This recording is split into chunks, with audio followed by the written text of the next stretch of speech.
Welcome, Inform me is a REALME C3, and today I'll show you how to insert SIM and SD card into this phone. Now, before we get started, we'll need a SIM eject tool. This comes provided with the device in the box, so you can get it from there.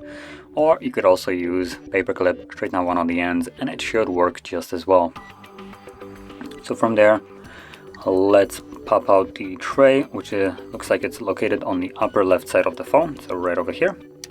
Push it in, and as you will see, the tray just pops out, and on the tray you have space for 2 different SIM cards and 1 SD card. So place them like so, make sure that they're laying flush on the tray, and from there insert it back into the device. They should automatically work. So let's see, there is the pin for the SIM card, so obviously SIM card is working.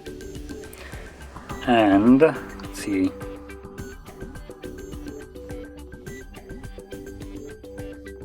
there we go, storage.